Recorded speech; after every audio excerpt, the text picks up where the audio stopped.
boy with the ghostly gift. I want to tell you a story. Once upon a time, in a small picturesque village nestled between rolling hills, there lived a young boy named Ethan. From an early age, Ethan possessed a unique gift, or perhaps it was a curse. He could see and speak to ghosts that lingered in the mortal realm. While most children played with friends from the village, Ethan found himself drawn to the spectral figures that populated his world. The village of Wisteria was known for its charming, half-timbered cottages and cobblestone streets. But it was also known for its long history, filled with tales of lost souls and restless spirits.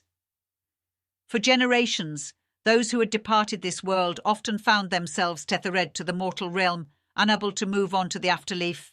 Ethan's gift had been passed down through his family, and his grandmother had been the last in the line to carry it. She had guided him, teaching him to respect the spirits and offer solace to those who were trapped. One sunny afternoon, as he explored the village's centuries-old cemetery, he encountered a particularly sorrowful spirit. The ghost, a young woman named Eliza, had died tragically in a carriage accident many years ago. She appeared to Ethan as a faint, misty figure with mournful eyes. Her voice, like a whisper of the wind, trembled as she spoke. "Can you see me, young boy?" Ethan nodded, his heart filled with empathy. "Yes, I can see you, Eliza. Why are you still here?" Tears welled up in Eliza's eyes, and her voice quivered as she recounted the story of her untimely death. She had been on her way to meet her beloved, but the carriage had toppled down a steep hill, taking her life before she could say her final goodbye.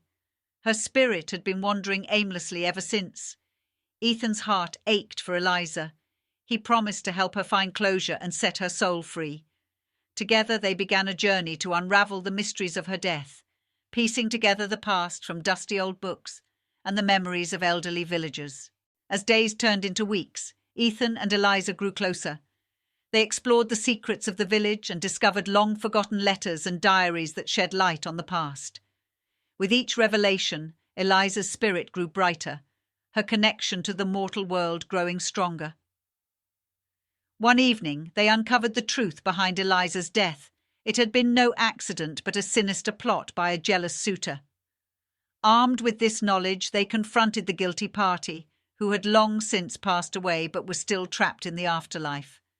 With Ethan's help, they convinced him to confess to his heinous crime, finally freeing both Eliza and his own tormented soul. The village of Wisteria was forever changed by the events that unfolded. Ethan's ability to communicate with the spirits became well known, and he was respected as a guardian of both the living and the departed. He continued to help lost souls find peace and closure, ensuring that they could move on to the afterlife, while also preserving the history and the stories of the village. As he grew older, Ethan knew that his gift was both a burden and a blessing, but he had come to understand that it was a part of who he was, and he embraced his role as a bridge between the worlds of the living and the dead. Through his compassion and dedication, he not only helped countless spirits find peace, but also brought a sense of unity to the village of Wisteria, where the living and the departed coexisted in harmony, thanks to the boy who could see and speak to ghosts.